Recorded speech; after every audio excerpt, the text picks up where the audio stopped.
shoot, I said that you claim it. It's that Xbox, spin the block, his legs live. Fast talker, no riddling, moonwalking, selling moon rock just to make dividends. You in traffic with family? That flash make it a portrait. Gun kick back, not grannies from porches. David on the scene, you know that it's scorching. What's the man with King? No response to the saying, advancing the line, advancing the payment. You front the game and shoot, what said that you claim? You already know the time, told my boys to hold the line. We gon' shoot it out in seconds, leave you posted like a vine. Bow your head down to the king, leave your roses at the shrine. We stay ready for the war, just need the king to drop the sign. Say what you running from, what you running from? I'm with my team, we bleed green, that's what you wanted, huh? Say what you running from, what you running from? I'm with my team, we bleed green, that's what you wanted, huh? This what you wanted. This what you wanted, huh? Peace and blessings, and welcome back to Xbox Frontline News with your boy, the King. And fresh off the heels of Squat Nito squatting on Iron Lord's podcast. If you didn't see it, go over there and watch it right now. I'm going to tell you, it's an incredible show. We had a great show with tons of super chat. The road to Japan is paved with Cognito squats. And we'll get there by any means necessary. But yo, not to be outdone by that shake weight, Cognito showed up, showed out, and performed, and we appreciate him. The road to Tokyo is getting a whole lot brighter. We do have more stuff that's in the works. We do have packages and merch and stuff that we are working on. And I'm talking about exclusive merch that only is going to be done at this period of time. Stuff that we've never done before and stuff that we've never given away and only can be purchased directly from us. And when those purchases are directly purchased from us, they will be directly shipped out from us to each and every last one of you. All right, so long week, short on news. But what happened? Destin and my man Gamer Tag Radios, Danny Pena and Paris Lily, the team. The dynamic duo. Separately, each one of them had interviews with Phil Dominus, Maximus Aurelius Spencer. Now, one thing I do want to say, and because this video is really not even going to touch on anything with the PlayStation, and I do want to give something for you PlayStation dudes, because I know that this year is looking kind of bleak, with y'all not really having too much, and you got to worry about Xbox giving you stuff, and that's cool, man. But the Xbox Developer Direct games are getting pro enhancements, and we can look forward to Expedition 33 and Doom the Dark Ages getting some pro enhancements. Now, what I would tell you is a lot of people was counting me because I said Exhibition 33, and I know I said it a couple of times, I said it like twice, but it was Expedition 33. And I was just making a video, but we were just hyped up off of playing Marvel Rivals at that period of time. So let's get into these topics. Like I said again, peace and blessings, and welcome for coming in here. And if this is your first time being here, please hit that like button, hit that notification button, because I drop videos daily, and share it out. Tell a friend. All right, let's get into this stuff. Let's make it happen. The wildest part about everything is that, people try to tell you that Xbox is getting out of the hardware business, where anytime, Phil Spencer and Sarah Bond, Matt Booty to a lesser extent, and Satya to a lesser extent, have the opportunity, they tell you that hardware is critical to their strategy in business when it comes to getting your next generation of hardware from Xbox. Microsoft Phil Spencer has been talking about the future of Xbox in a recent interview, dropping hints to the next generation of hardware. In a chat with Danny Pena and my guy Paris, this is so crazy how it just showed that it was just Danny Pena in this. Phil Spencer discussed the next Xbox console, saying, I look at hardware as a critical piece of our strategy.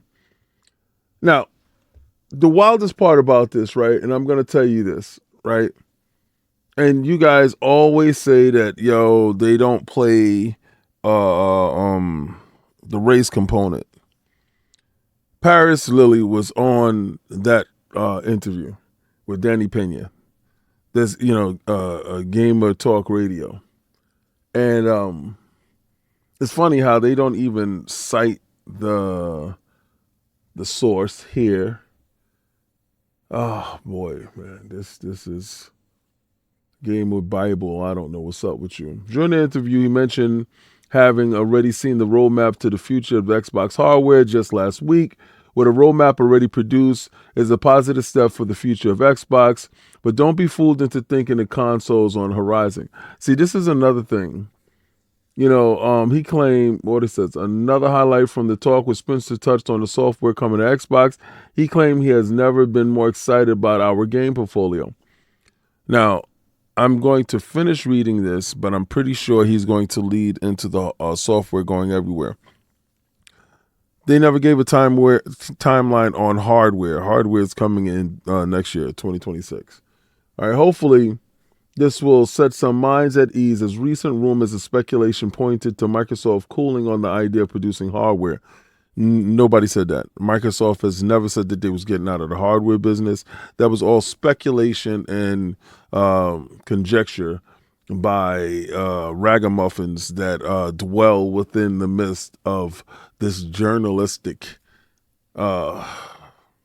cesspool, if you will. While the Series S and Series S hasn't perhaps performed well against rivals, it should be a mainstay in the industry for a while longer. I don't even know why that is called into question. Nobody said they was going to stop manufacturing. They was going to stop producing. They was going to stop supporting Series S and X. It's just wild, crazy, the level of subvert agendas that you get a chance to watch them push. While dancing around the topic of the next console, Spencer expressed that he wants Xbox hardware to be innovative, but they will put games first. Technically, what he said was in that interview that he did not want hardware to be the main identity of the console. He wanted the software to lead the way. Like many other console developers, Nintendo allows their software to do the talking, and the hardware will fit around the software. That's Miyamoto's whole crux in how he develops software and hardware. Sony, to the same extent, I guess, innovation in the hardware department leads to innovation in the software. I think they take a reverse angle on it. But again, the identity of Sony software usually leads to the identity of the hardware. The future sounds bright for the company, and there's a sense that Spencer feels positive that players will find Xbox competitive for years to come. There's no such thing as competitive for years to come. They become a third-party publisher. They are a mainstay. They're absolutely going zero places. Now, do the hardware turn? When hardware is no longer viable in the marketplace, Xbox will probably be the first ones out. The gaming CEO also touched on his own retirement, saying, "When I'm done, I'm done. I don't think you'll see me on stages after retiring one day. I want it to be about teams, not me. I wouldn't assume that will come anytime soon, as he seems energized and ready to meet the challenges of the future." I don't know. I think if he lands the next console, I think he will bow out gracefully, because he would have put Xbox in a position to never go anywhere. And what would be viewed as a no-brainer, Switch 2 would get Xbox games too.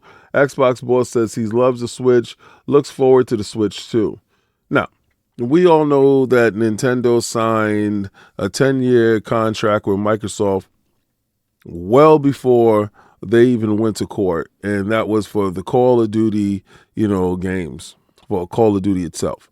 And I'm pretty sure much, much more games would be launching on the Switch 2 when the Switch 2 actually reaches market. Microsoft CEO Phil Spencer says he's really looking forward to the support of Nintendo with the company's Xbox games, a strong indication that more previously exclusive titles from the Xbox game studios are bound for the Nintendo Switch. You notice how they have to hearken in on exclusivity. The fact of the matter is this: Microsoft is a third-party distributor that has Doom, has Quake, has tons of games that actually, like Call of Duty, that is a must to reach other consoles. The thought of exclusivity makes people believe in games like Halo, Gears, and Forza, those type of games being launched solely on the Xbox console at the moment, will have people believe that they're, and I'm telling you right now, they're going to go into it here. All right, so this one actually cites Gamertag Radio. And sorry, I said Gamer Talk Radio. It's Gamertag Radio. The recent episode of Gamertag Radio podcast appeared to lend to further credence to the reports that the games like Halo: The Master Chief Collection and Microsoft Flight Simulator are bound for Nintendo's. Okay, nobody said Halo Master Chief Collection. I believe Flight Simulator. I've heard Flight Simulator for a very long time would be a game that can make it over there. I don't know Nintendo's strategy when it comes to cloud gaming and how robust it would be when it comes to getting that game onto the Switch too. During the appearance of Gamertag Radio, Spencer praised Nintendo's innovation and success with the original Switch, saying that he believes that the Switch 2 will also be as successful for the company. While he didn't outright announce Xbox games on Switch 2, Microsoft has already set the precedent that is quite comfortable bringing previous Xbox exclusive software to what they know to be their rivals. You know, Microsoft has already published Minecraft on a wide variety of platforms. That goes back to that strategy in which I was explaining to you before. Stuff like Minecraft has already been available throughout the ecosystem. Every ecosystem has some version of Minecraft, be it on your cell phone, be it on your tablet, computer, PlayStation, Xbox, Nintendo. The more powerful Switch 2 coming in 2025, Microsoft could easily bring over some of its more technically demanding titles. Now, this guy is port begging again, yet the Halo collection and previously only released on Xbox One and Series X and X. Listen, there are titles that Microsoft has, just like Ninja Gaiden, and those titles will make it over to other platforms. They have a plethora of titles that can make it to other consoles. The fact that everybody wants to attach other titles to this to make Microsoft seem obsolete and disappear is insane to me. It's absolutely insane. Dudes don't report on the news. They report on what they want the news to be. And of course, one of the sentiments that you hear, like if you're in this industry, right, you get a chance to hear they want the Band-Aid ripped off, right? So, okay. Xbox rips off the Band-Aid, expects our games to show up in more places. There's more places than where they were showing up before. Now, if you was telling me that they showing up on Stadia, I'd be shocked. But Xbox already has games on PlayStation, and the same thing with PlayStation has games on Xbox. Xbox has games on Nintendo consoles, and PC. So any more places, what Band-Aid is there to rip off? But okay, while it's been obvious to anyone paying attention, Xbox is becoming increasingly platform agnostic.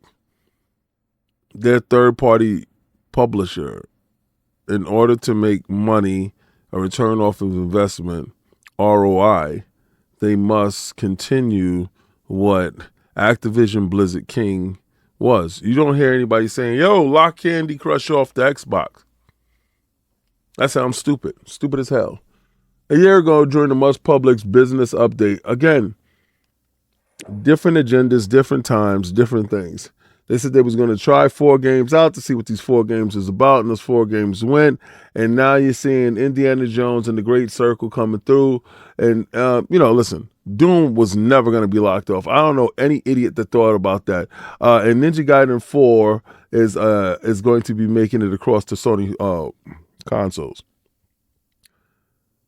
Listen, whether it's cloud, whether it's PC, whether it's handheld, whether it's phone, whether it's PlayStation, even Nintendo, and what they do with Steam, Microsoft understands that hardware they don't want to put walls up to keep people out.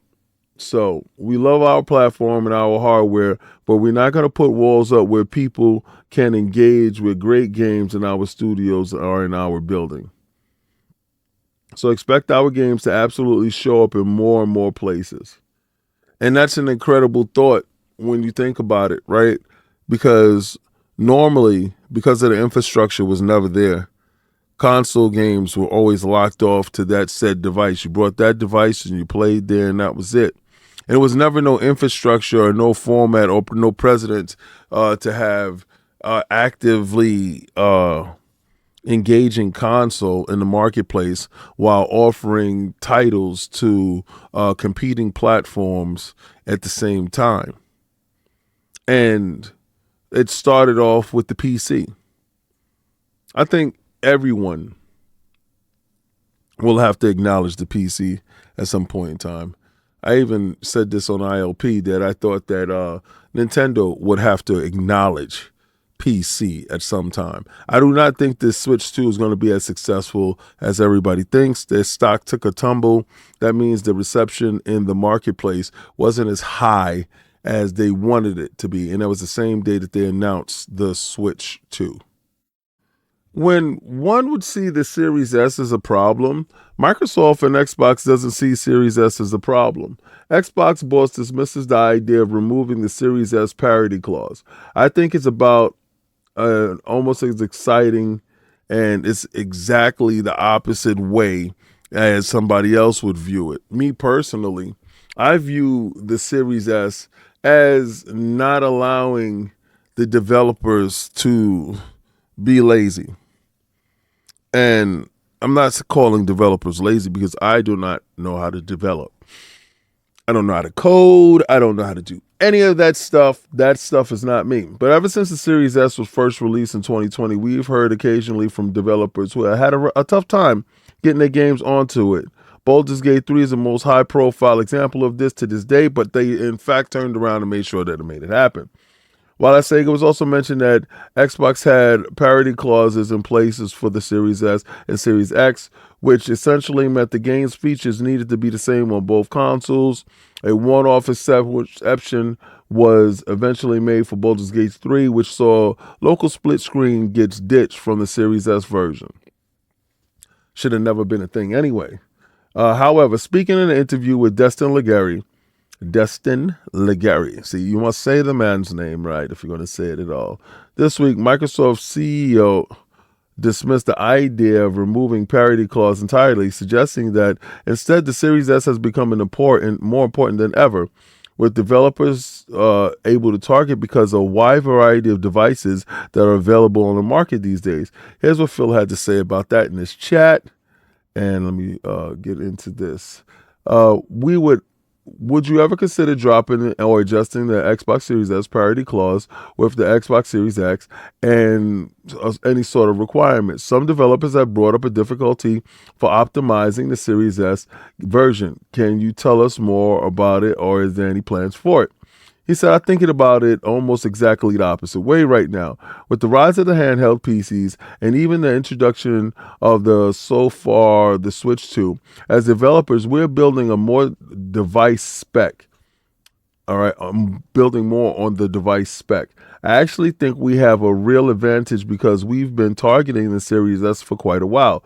So when we look at the Steam Deck or the ROG Ally or something, we got a Series S version of those games that's more tailored to device specs of those type of devices.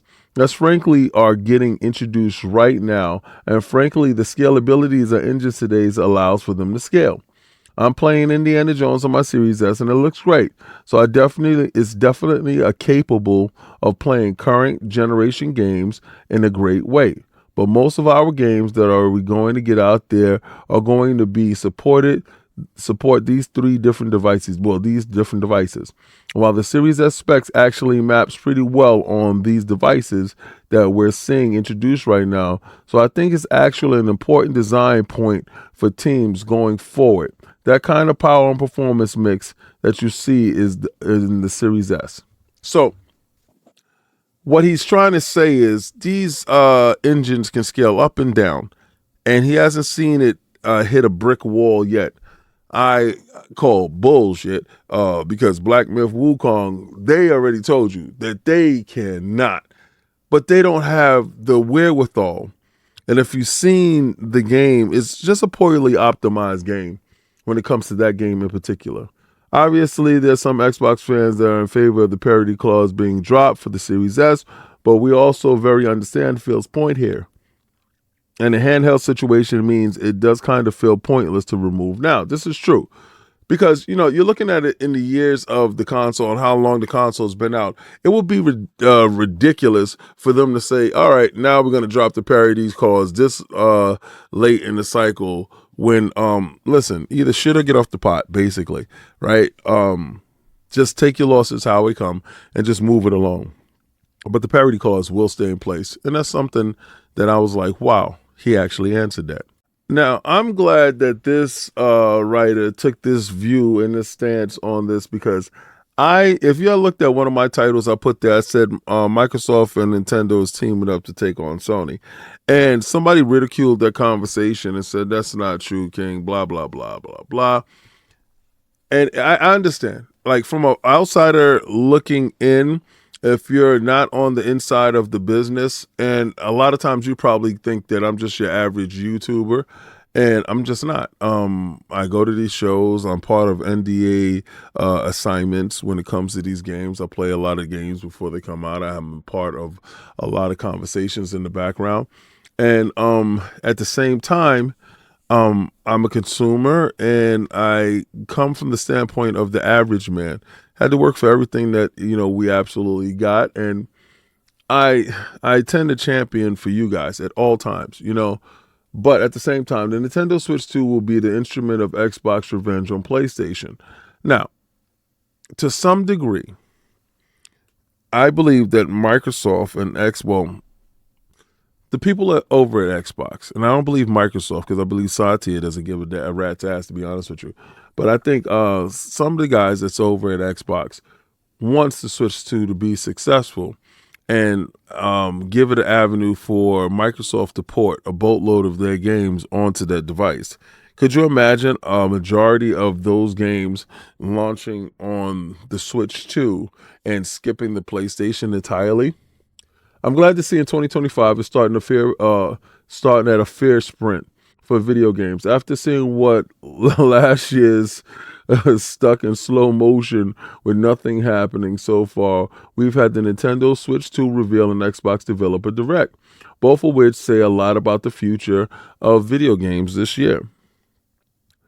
The Nintendo 2 Switch reveal confirmed everything that we've heard about the console so far with the new Mario Kart. Although I can understand those upset when Nintendo didn't show more, for me, though, the most interesting part was how popular the video was. Yeah, with millions of people watching on. The Xbox Direct was interesting, too, with four good-looking games, and a release dates that implied there's a lot more coming in the second half of the year. That wasn't even the first half of the year. That was more or less the first quarter. Platinum Games and Ninja Gaiden 4 was a nice surprise, with it seems the most positive things that I have looked at since Xbox went multi-plat. And this is true. You can't lie. You can't say that you walked away from that Developer Direct and say that you felt that Xbox fumbled the ball, dropped the ball in any way.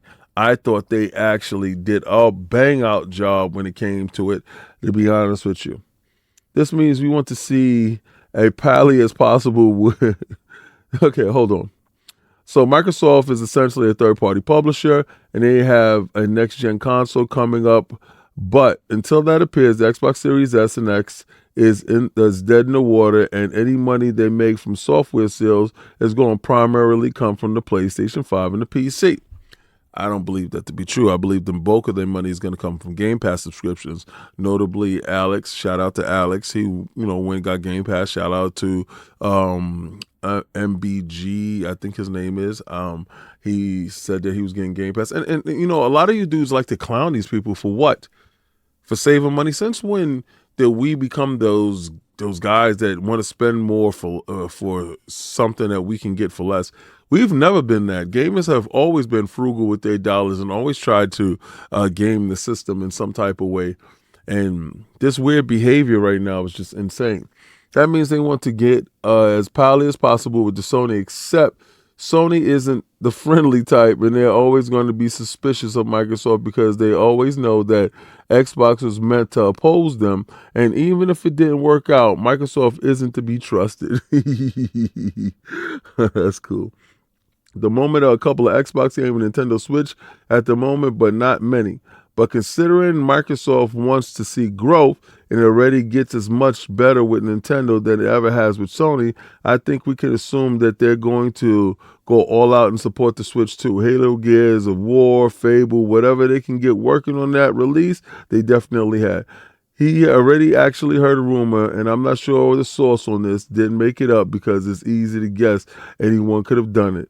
Nintendo consoles regularly outsell PlayStation and Xbox. The Switch certainly has this generation and last, and I think that Microsoft's interest in the Switch 2 will be twofold. They want to open up a new format in their games and greatly increase their audience, and they want to get revenge on Sony, which is quite plausible.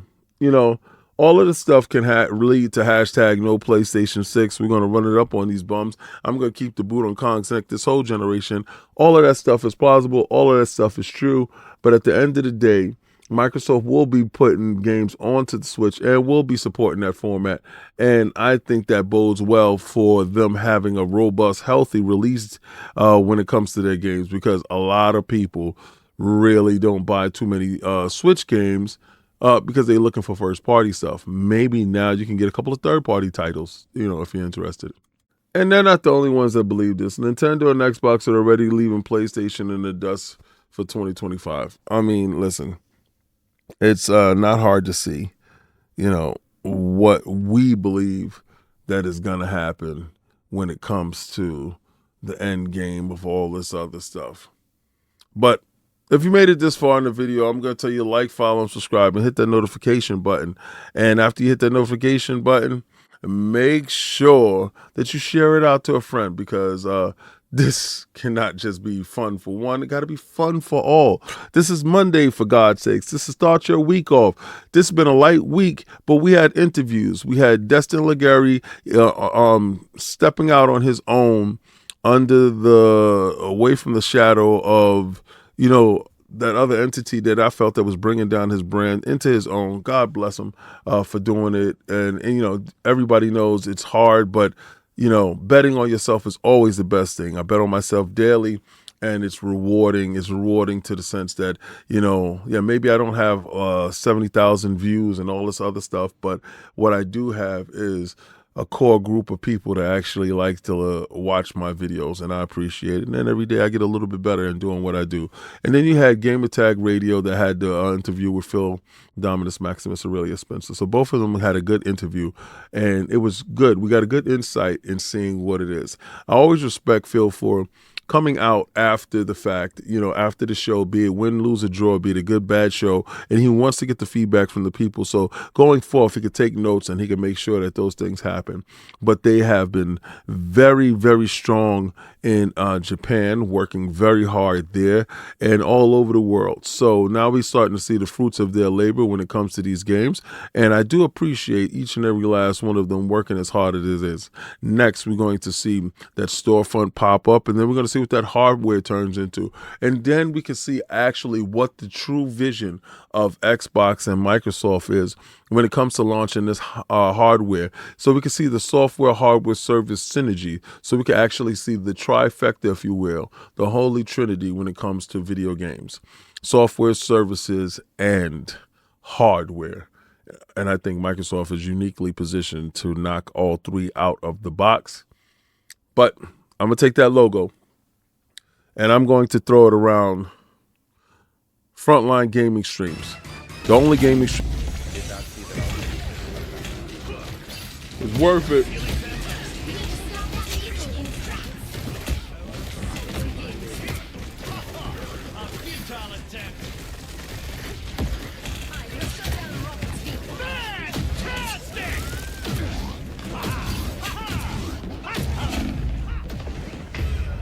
Damn, man.